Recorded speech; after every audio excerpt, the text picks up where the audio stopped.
పరిశుద్ధుడైన మా ప్రియ పరలోకపు తండ్రి, మీ అద్భుతమైన నామమును బట్టి మిమ్మల్ని స్తుతిస్తున్నాను. ఆశ్చర్యకరమైన మహత్కార్యములను చేసేటటువంటి గొప్ప దేవుడవైన మీరు ప్రభువా, మాకు లభ్యం కావడం మా భాగ్యము తండ్రి. యెహోవాని దేవునిగా కలిగిన ప్రజలు భాగ్యవంతులని నీ వాక్యం సెలవిస్తారు. దయచేసి ప్రభా, ఆ భాగ్యాన్ని మేము అనుభవించడానికి కృప దయచేయండి. నా తండ్రి, మమ్మల్నే కాదు ప్రభా, ఎంతో మంది మిమ్మల్ని ఎరగని బిడ్డలు ఉన్నారు తండ్రి. ప్రభా, దయచేసి అటువంటి బిడ్డల పైన కృప చూపెట్టండి. ప్రస్తుతం మతం అనే పేరుతో ఎంతో మందిని ఇబ్బంది పెడుతున్నటువంటి కొంతమంది వ్యక్తులను దయచేసి దర్శించండి ప్రభా.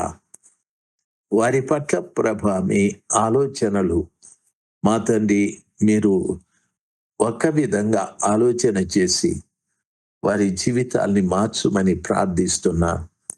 మతోన్మాదులై ఎంతో మందిని ఇబ్బంది పెడుతూ ఉన్నారు, కొడుతున్నారు, చంపేస్తున్నారు, మందిరాలను కూలగొడుతూ ఉన్నారు తండ్రి. వారిని బట్టి ఎంతో మంది భయపడి జీవిస్తూ ఉన్నారయ్యా. మీరే కృప చూపెట్టి కార్యము చేయమని, వారిలో గొప్ప మార్పును మీరు కలిగించుమని యేసు ప్రభుల వారి నామంలో ప్రార్థించి వేడుకుంటున్నాను పరలోకపు తండ్రి.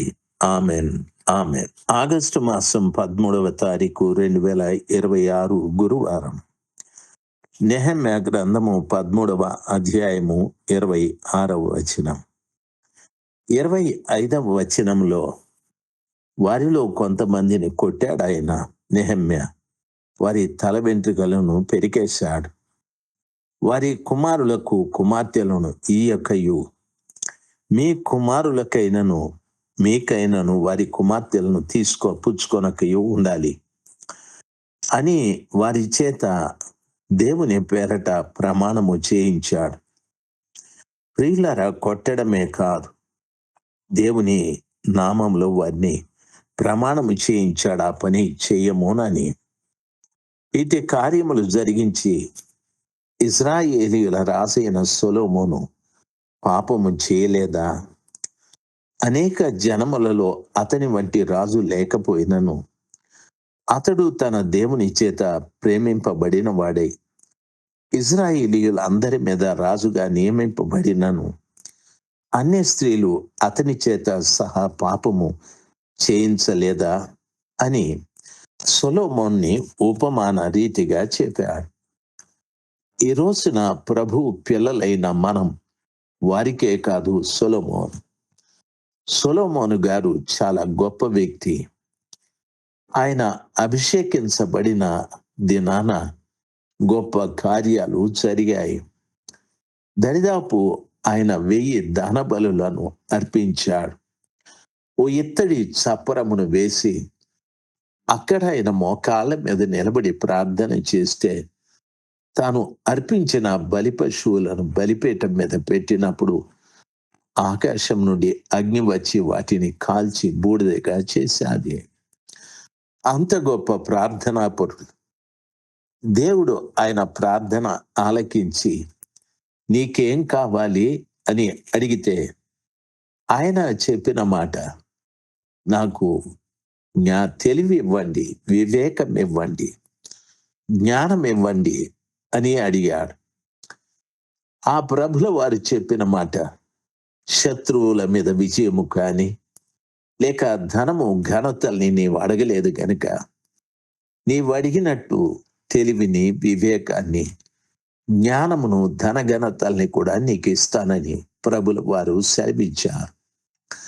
అంతకు మునుపు ఇశ్రాయేలీయులను పరిపాలించిన రాజులు సౌలు గారు కానీ, దావీదు గారు కానీ, సొలొమోను గారి తరువాత వచ్చిన రాజులు కానీ ఎవరు అంత గొప్ప పరిపాలన ప్రజలకు అందించలేదు. తాను 40 సంవత్సరాలు ప్రజలను పరిపాలించిన ఎక్కడ యుద్ధం శబ్దం లేదు, ఎక్కడ కత్తులు పట్టుకొని ఎవరు నిలబడలేదు. ప్రజలు చాలా సుభిక్షంగా ఉన్నారు, సంతోషంగా కాలం గడిపారు. ఆయన జ్ఞానవాక్కులు వినటానికి అనేక ప్రాంతాల నుండి ప్రజలు వచ్చి కనిపెట్టేవారు. అంత గొప్ప జ్ఞాన సంబంధమైన పలుకులు ఆయన పలికేటటువంటి వాడు. దురదృష్టవశాత్తు ఆయన 1000 మందిని పెళ్లి చేసుకున్నాడు. అంటే ప్రియులరా, 700 మంది పెళ్లి, 300 మంది ఉపపత్తుల్ని చేసుకున్నాడు. ఆయన విచారకరమైన సమాచారం. ఆ రీతిగా అందమైన అన్య స్త్రీలందరినీ కూడా పెళ్లి చేసుకున్న కారణాన ఆ స్త్రీలు అతన్ని వారి దేవతల వైపు తిప్పారు. ఆయన వెళ్ళి దేవతలకు మందిరాలు కట్టించాడు.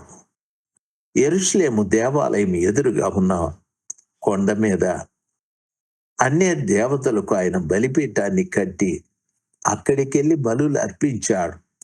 అయ్యో, యెహోవా దేవుని దర్శనాన్ని కలిగి ఆయన ప్రార్థన చేస్తే ఆకాశం నుండి అగ్ని కురిపించిన గొప్ప దేవుడు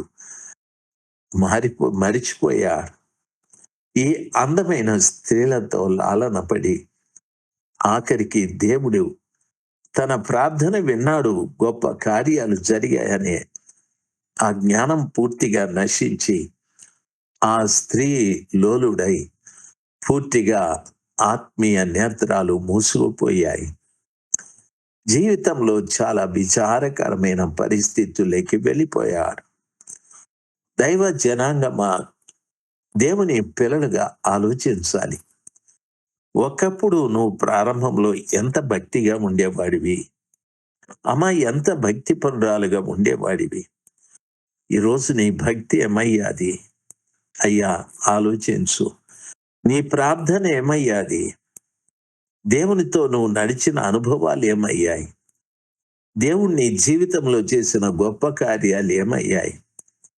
దేవుని శక్తిని, దేవుని ప్రేమని అంతగా రుచి చూసిన నీవు ఈ స్త్రీ లోలులమై వాటికి దూరమైపోయాము కదా. అమ్మ, ఆలోచించాలి.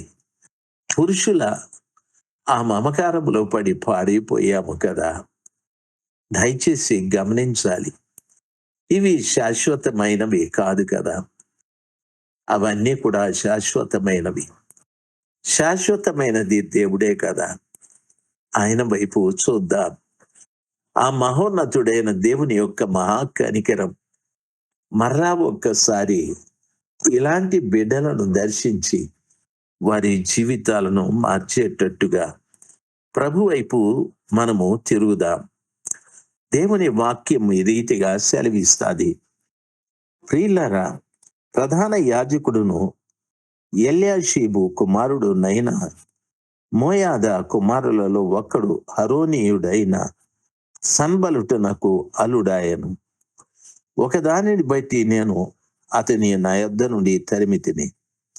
నా దేవా, వారు యాజక ధర్మమును, యాజక ధర్మపు నిబంధనను, లేవీయుల నిబంధనను అపవిత్రపరిచిరి గనుక వారిని జ్ఞాపకం ఉంచుకొనుము.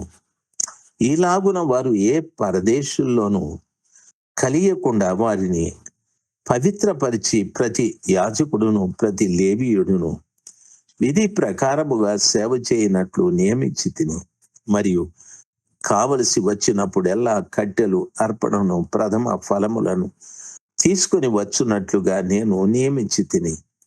నా దేవ, మేలుకై నన్ను జ్ఞాపకం ఉంచుకొనుము అని ప్రార్థన చేశాడు. దేవుని పిల్లలు ఆలోచించవలసిన విషయం సొలొమోను గూర్చి చెప్తూ ఆయన ఈ విషయాన్ని కూడా చెప్పాడు. ప్రధాన యాజకుడును ఎల్యాషీబు కుమారుడునైన యోయాద కుమారులలో ఒకడు హరోనీయుడైన సన్బలుటనకు అల్లుడయ్యాడు అని వాక్యము సెలవిస్తాది. ఎల్యాషీబు టోబియోకి, అదే రీతిగా ఎల్యాషీబు సన్బలుటు, ఆయన కుమారులు ఒకడు సన్బలుటకు అల్లుడయ్యాడు. ఎంత నీచమైన కార్యము! యెరూషలేము పట్టణ నిర్మాణములో సన్బలటు టోబియోలు ఎంత ఇబ్బంది పెట్టారు, అటువంటి వారితో వియ్యం పొందారు. ఈ రోజున కూడా చాలా మంది, ఎంతో మంది పురుషులకు లేక స్త్రీలకు స్త్రీలోలులై వారి ఆత్మీయ జీవితాన్ని పాడు చేసుకున్న వారు లెక్కలేనంత మంది ఉన్నారు. ఈ మాటలు వింటున్న మీరు ఒకవేళ అటువంటి పరిస్థితుల్లో ఉంటే దయచేసి ప్రభుని అడిగి అందులో నుండి బయటికి రమ్మని బ్రతిమలాడుకుంటున్నాను. దేవుని యొక్క కృప మీ అందరికీ దేవుడు దయచేసి ఆ చిక్కులో నుండి మీరు బయటపడినట్లు ప్రభు సహాయం చేయను గాక. నెహెమ్యా గ్రంథము పూర్తయిపోయాది. దేవుడు మిమ్మల్ని అత్యధికంగా దీవించును గాక. Amen, amen.